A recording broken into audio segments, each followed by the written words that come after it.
Hey everyone, Gaijin Goombah here. For this episode, I wanted to give you guys just my personal top 10 when it comes to Overwatch's character and costume design, because there is a lot of cool cultural references here that I've had a blast exploring.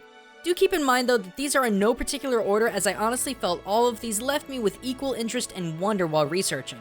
Also, before we get started, honorable mentions to Lucio and Soldier76 for having super fun shoutouts to Deadmau5 and Evil Knievel. That was pretty cool. Number 10. Bastian. I love the fact that they gave him such a gentle personality without ever giving him a single line of dialogue. It's got that sort of Wall-E charm to it.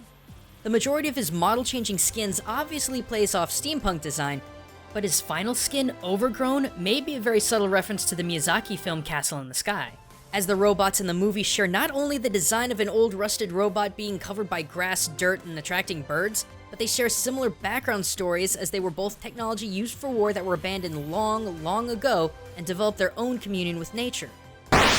Number 9. Genji. Of course, this would be the part where I would normally gush about Genji and the fact that his carbon fiber skin is the correct form of navy blue that real ninjas would wear, but instead I was actually more interested in his nomad and Bedouin outfits, which transformed him from a ninja to a scimitar-wielding Middle Eastern warrior. Though, through this, I discovered there was a reference behind the skin that comes from a Middle Eastern nomadic group with the same name. Their presence spreads from Egypt all the way to Iraq and have over 21 million people in their population.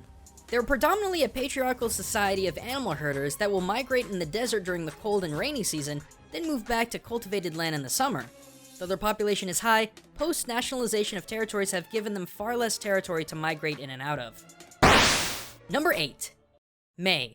The ever-adorable yet unbelievably annoying cryogenesis Mei derives her name from the Chinese Mei Nu, meaning beauty, which she very much is. And her super cute Abominable and Yeti Hunter alternate costumes give her more of a Mongolian look to her, which is appropriate as the temperature in Mongolia from October to April can and does reach below 0 regularly. Number 7. Mercy. Mercy takes her default design very obviously from Angels as depicted in her predominantly white outfit, golden halo, and cybernetic wings. The same can be said for her Devil and Imp costumes featuring pointed tails, horns, and a darker color scheme. But it's the Sigrun costume that really caught my attention. The name derives from Old Norse meaning victory and secret. Sigrun was a Valkyrie under Odin to find slain warriors and see if they were worthy of a place in Valhalla. While some had the power to kill the warriors they disliked, the majority acted as guardians to the lives of those they favored. And already I'm sure you can see the parallels between characters. Number 6. Pharah. Pharah's cultural influences are actually pretty interesting considering they go well and beyond her origins of Egypt. I mean, yeah, you've got her Anubis and Jackal models, which are obviously based off of the Egyptian protector of the dead who shares the same name, and original skin Pharah also has what seems to be a tattoo over her right eye that is a striking resemblance to the Eye of Horus, the Egyptian god of the sky, depicted as a falcon, which is a much greater connection to her character design and playstyle. But then you also have Thunderbird and Rain Dancer, obvious nods to Native American culture. The Thunderbird is said to be a tremendously large bird with the ability to control thunder, lightning, rain, and hail. And when you stop to consider things like Pharah's ultimate, you can understand how well the symbolism works. Number 5. Reaper. Like Pharah, his alternate skins also have multiple meanings. The Plague Doctor skin is influenced from the supposed physicians that treated the Black Death in Europe in the 14th century. The reasoning behind the bird mask was so that the doctors could cram every kind of pleasant and sweet-smelling item they could to theoretically prevent the disease from passing into their nose and mouth. Reaper's other two model change costumes, El Blanco and Mariachi, are symbolic of the Hispanic holiday Dia de los Muertos, where family members pray for and recall the pleasant times they had with family and friends that have passed away, a far more happy and jovial holiday than it is somber. The skeletons, though to many people seem very twisted, are actually pleasant reminders of life after death and how death is only a gateway into another existence. Number 4. Reinhardt. This jet-powered Rocket Knight has a really cool reference when it comes to his alt skin Lionheart, mirroring King Richard the Lion-Hearted. If the name wasn't enough, the golden armor and purple tabard easily gives this reference away, for both gold and purple are traditionally regal colors when it comes to the English monarchy. In fact, Queen Elizabeth I actually forbade anyone from wearing purple unless they were close members of the royal family. The material was also so expensive back in the day due to it being produced in modern-day Lebanon that typically only royalty could even afford it. Number 3. Roadhog. Yes, even Roadhog's alternate costumes hold a lot of culture.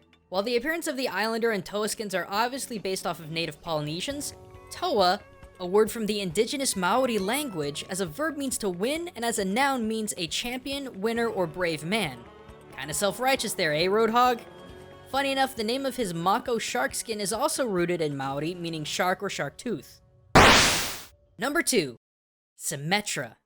The Indian-born hero has a very compelling model associated with her character.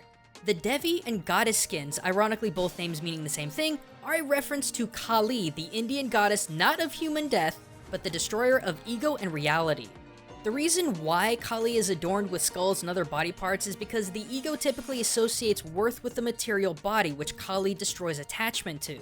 This is incredibly interesting when you consider Symmetra's abilities are all about manipulation, destruction, and redefinition of reality rather than just straight up death. Finally, number 1, Zenyatta, my favorite support hero. His design comes from Buddhist monks of Shaolin. This is understood due to Zenyatta's 3 rows of 3 dots called the Jiba, a mark placed upon the monk by his master as a sign that his training is complete, each dot representing one fundamental rule of conduct. It was banned at the turn of the century, but the Chinese government allowed for a partial lift on the ban in 2007. But Zenyatta also has another interesting cultural nod in his Zenyatta and Ifrit forms. Ifrit, pronounced Ifrit, is a species of jinn, get it, Zenyatta, from Islam who were not necessarily good or evil. However, they did tend to dwell in underground communities that were governed by their own royalties and laws. Jinn and Ifrit are also creatures born of fire, thus the fiery and Middle Eastern garb on Zenyatta. Finally, the skins Sunyatta and Ra both depict Zenyatta as the Egyptian god of the sun, Ra. Judging from Zenyatta's ultimate, it's not hard to figure out why. Oh man, that was a lot!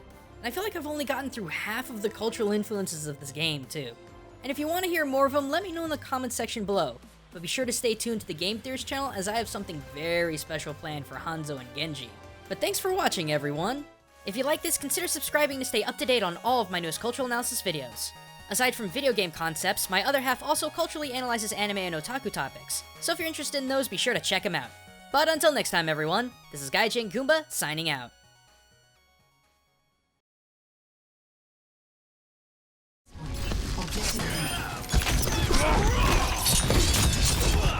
Hey dude, can I jump into Overwatch? I need to get footage for my top 10 Overwatch cultural costumes. Okay. Are you alright? How long have you been playing? Tuesday? Okay, bud, I think it's time for a break. Come on, just come on now.